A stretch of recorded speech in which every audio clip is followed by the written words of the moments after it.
ብቻ ነኝ። ማንም ሊለየኝ አይችልም ከኪራ።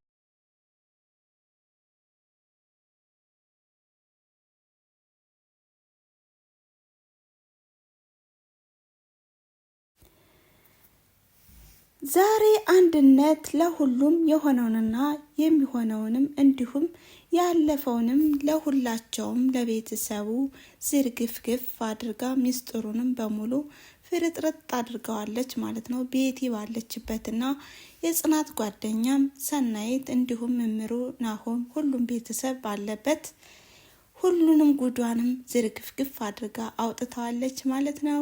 ሰላም ጤና ይስጥልን ውድና የተከበራችሁ የአስማረች ተከታታዮች ሰላም ለእናንተ ይሁን በያላችሁበት። እኔ ደህና ነኝ እግዚአብሔር ይመስገን። እንዴት ናችሁ?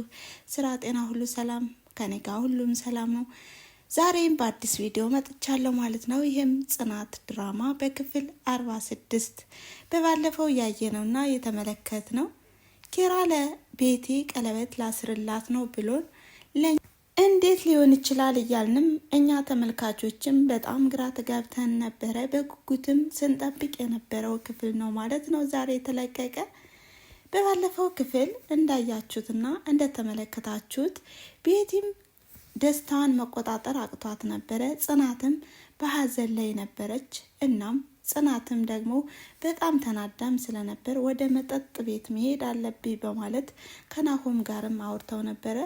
እናም ናሆምም እረ አይሆንም ብያላት ነበረ። ከዛም እምቢ ብለውም ወደ መጠጥ ቤት ሄደውም ጽናት በጣም ጭብስ ብላ ሰክራለች።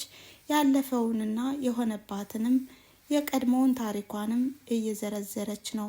ከዛም እንደተደፈረችና ሁሉን ነገር ትምህርቷን አቋርጣም ለስራ እንደወጣች እንዲሁም በአሰሪዋ ተደፍራም ከዛም እንዳረገዘችም በአሰሪዋ ፍቅረኛም ልጇም እንደጠፋባት ሁሉን ነገር እየዘረዘረች ነው። ናሆም በጣም ግራ ተጋብቷል። አረ ጽናት ሰው እየረበሽ እኮ ነው፣ በሰላም ነው? አረ አይዞሽ እያላትም ነው። ከዛም ኪራ ወደ ናሆም ይደውላል። ጽናትስ ሲለውም ከኔ ጋር ናት ይላል። በመቀጠልም ኪራ ወደ ናሆምና ጽናት ይሄዳል ማለት ነው። ጽናትም እረ ሙሽራው መጣ እያለችም እንግዲህ በስካር ልቧ እያወራች ነው። ከዛም ሁሉን ነገር እሷ በቃ እንደበደላትም ይናገራል ናሆም ለኪራ። ኪራና ናሆምም እየተጨቃጨቁ ነው። በአንተ ምክንያት ልጅቷ እንደዚህ ሆነች እያለውም ነው። ከዛም በቃ ቤቲን እኮ ቀለበት ልታስርላት ነው፣ ለምንድን ነው ከሌላ ሰውም እንኳን በሰማውኝ ያውም ከጽናት ነው የሰማውኝ በማለትም ኪራን ሲቆጣውም ነበር። ኪራም እንግዲህ ሰርፕራይዙን መናገር አልፈለገምና ሁሉንም ነገር ይዞት እንዲቆይ ተጎዷል። ከዛም ወደ ቤትም እንሄድ በማለትም ወደ ቤትም ይሄዳሉ። እምሩም ግራ ገብቷት ነበር፣ እየጠበቀቻቸውም ነበር። ጽናት የት ሄድሽብኝ እያለች እየተጨነቀች ባለችበት ወደ ቤት ይዘዋት ይሄዳሉ። ምን ሆና ነው ጽናት ትላቸዋለች። ከዛም ኪራም ደግሞ የሆነ ነገር ሲልም እምሩም በጣም ትቆጣና ከሐዋሳ ድረስ የመጣውኝ የጽናትን ስብራት ላይ አይደለም እና ስለዚህ አንተ ደግሞ ደጋግመህ እየሰበርካት ስለሆነ አሁን ዘገየን መሰለኝ ከዚህ ቤት ጽናትን የምናወጣበት ሰዓት እያለችም ነው። ናሆምና እምሩ በኪራ ላይ በጣም አኩርፈዋል። ከዛም የሆነውን ነገር ሁሉ ተረጋግታችሁ አዳምጡኝ እነግራችኋለሁ በማለትም ሊነግራቸው እየሞከረ ነበር። እነሱ ግን በጣም ተናደዋል ከሚሆነውና ከሚያዩት ነገርም። ጽናት እንደዚህ ሰክራ ስላላዩዋትና ከዚህ በፊት መጠጥም ጠጥታም ስለማታውቅ በጣም አዲስ ነው የሆነባቸው። በመቀጠልም በጠዋት ተነስተው ኪራና አንድነትም ያወራሉ። እናም ሁሉ ነገር እየሄደልን ነው፣ በጣም ደስ ይላል እያሉ ነው። ሀሳባቸውን እያሳኩ ይመስላል ማለት ነው። ኪራና አንድነት ሁሉን ነገር አዘጋጅተውም ጨርሰዋል። ከዛም በጠዋት ቤቲ ወደ ነኪራን ቤት ትመጣለች። ከዛም ጽናትንም ታገኘታለች። ጽናት ለአባቷ ደውላ ነበር። እኔ ከፋኝ አባቴ፣ እናም እመጣለሁ በማለትም ወደ አባቷ ደውላ ስትጨርስም ቤቲ ስትመጣ ደረጃ ላይ እያለቀሰች ነበር። እናም በቃ ከዚህ በኋላ እኔ የኪራ ነኝ፣ ቀለበትም ሊታሰርልኝ ነው፣ አንቺም መልካም የልቅሶ ዘመን በማለትም አበሻሽቃትና አናዳት ወደ ቤት ትገባለች ቤቲ። በሌላ በኩል ደግሞ አንድነት ተመስገን አምላኬ ከህሊና ጸጸት ዳንኩኝ፣ ልጄንም በእጄ ሊይዝ ነው አምላኬ ሆይ እያለችም ወደ ፈጣሪዋ እያመሰገነች ነው። ከዛም ጽናትም ታገኛታለች። ምን እያልሽ ነው ትላታለች። ልጄ ነው ስትይ እየሰማሁሽ ስትላትም አይ አይደለም እንደዛ ስትልም ሁሉን ነገር እንግዲህ ቅልብ እንዳላትም እና የዋህም እንደሆነች አስረግጣ ትነግራታለች። እያሾፈችባትም ነው። ነገር ግን ሁኔታዋም መደነባበሯም ሁሉ ነገር ግራ ገብቷታል ጽናት። ከዛም ኪራም ይወጣል ማለት ነው። ምን እያላችሁ ነው ሲልም በቃ ቅልቧም ልቧን እንዳይሰርቋት እየመከርኳት ነው፣ ልመክራት ብዬ ነው በማለትም ጽናት ቅኔ ቢጤ ወርወር ታረግላታለች። በመቀጠልም እንግዲህ የተዘጋጀው የዲኮር ምናምን እንግዲህ ቤቲ ቀለበት ልታስር ነው ተብሎ ነው የተወራው። ቤቲ ከመጠን በላይ ደስ ብሏታል። ይሄን ቀን ስጠብቀው የኖረችውና ዛሬ ወደ ኪራ ፍቅሬ ታድሶ ቀለበት ላስር ነው ብላ ተዘጋጅታለች ማለት ነው። በመቀጠልም ጽናት ወደ ዲኮሩ ትሄድና ይሄንን እፍኛ ማፈንዳት ነበር ስትልም ግን ምን ዋጋ አለው ምን ለውጥ አለው እያለችም ነበረ። በመቀጠልም ሁላቸውም ተሰብስበዋል። ከዛም ሰናይት መጣለች።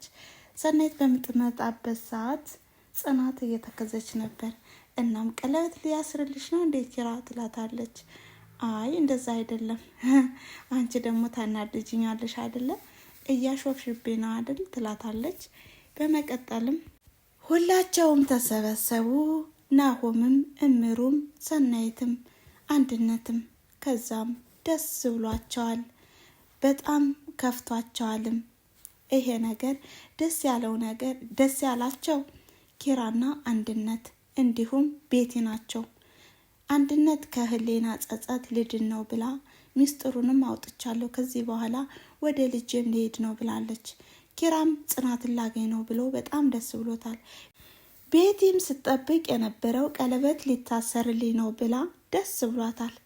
ግን እምሩና ናሆም ከፍቷቸዋል። እንዲሁም ጽናትም ለቤቲ ሊያስርላት ነው ብላ እናም በጣም ተናዳለች። በመቀጠልም ኪራ ተነስቶም እንግዲህ ያ ፍቅሬን ላድስ ስለሆነ በማለትም ሲነሳ ጽናት ተነስታ ልትሄድ ትላለች። ከዛ በፊት ግን ቆይ በማለትም እንድትቀመጥ ያደርጋታል። እናም ቤተሰብ አዳምጡ አሁን ከዛ በፊት ግን አንድነት የምትለው ነገር አለ ይላል ኪራ። ከዛም አንድነት ትነሳለች።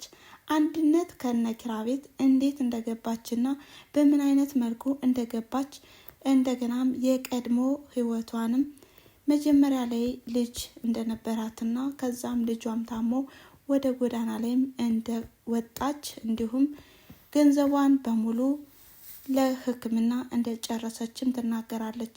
ከዛም በሕክምና ላይ እያለውን ገንዘቤን ጨርሼ ከዛ ጎዳና ላይ ወጥቼ ቤቲ አንዳንድ ነገር ሳንቲምም እየሰጠች በዛ ተግባባን።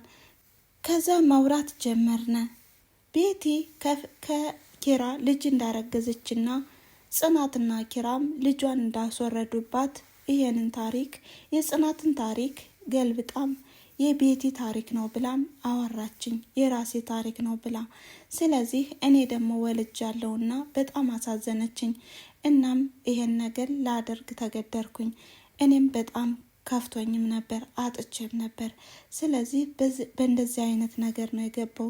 ስለዚህ ጸጸት ተሰምቶኛል ዛሬ በማለትም ነገሩን ሁሉ ፍርጥርጥ አድርጋም ለኪራ ያለችውን ሁሉ በሙሉ በትውስታ መልኩ ነገሯቸው ማለት ነው። ከዛም ቤቲ በጣም አበደች። ይሄ ነገር ከዚህ ምን አመጣው በማለትም አይኗን ስታፈጥም ዝም በይ ልጅቷ ትጨርስ ብለውም ነገሯት። ከዛም አንድነትም ሁሉን ነገር ጨረሰች። ከጨረሰችም በኋላ ቤቲ በጣም አበደች። አንድነትም ጽናትን ይቅርታ ጠየቀቻት። ይቅርታ በድዬሻለሁ፣ ህይወትሽንም አመሰቃቅዬሻለሁ በማለትም ነገረቻት። ከዛም ቤቲም ውጭልኝ እባክሽን በማለት ኪራ ሲነግራት ቤቲ አበደች ማለት ነው። ከዛም ተነስታ አንድነትን ልታንቃት ስትል ጽናትም ለምን እንደዚህ ታደርጋለሽ? አንድ በፍቅሬ ላይ መጣሽ፣ ሁለት በልጄ ላይ መጣሽ፣ ሶስተኛ ደግሞ የኔን ታሪክ በእናትየዋ በሷ መጣሽ በማለትም 3 ጊዜ በጥፊ ተደረግማታለች ማለት ነው። ከዛም ውጭልኝ ስትባል እንግዲህ ቤቲ እንደምታያት በጣም አብዳለች። ኪራ የኔ ነው እንጂ የማንም ሊሆን አይችልም በማለት ደንግጣለች፣ አብዳለች ማለት ነው። እንግዲህ ሁላቸውም ደንግጠዋል። ኪራም ብቻውን ቀረ። ሁላቸውም ቤቲን ተከትለዋት ወጡ ማለት ነው። እና የዛሬው ቪዲዮ ይህን ይመስል ነበረ። እንግዲህ በቀጣይ ቪዲዮስ በምን መልኩ ሊመጡ ይችላሉ የሚለውን የምናይና የምንመለከት ይሆናል ማለት ነው። እናም ስለተከታተላችሁኝ ከልብ አመሰግናለሁ። ቤተሰብ ላይክ፣ ሼር፣ ኮሜንት እያደረጋችሁ አበረታቱኝ በማለት የዛሬውን ቪዲዮ በዚህ አጠናቅቃለሁ ማለት ነው። ስለተከታተላችሁኝና ወዳችሁና ፈቅዳችሁ ስላዳመጣችሁኝ ከልብ አመሰግናለሁ። መልካም ጊዜ። ባይ ባይ።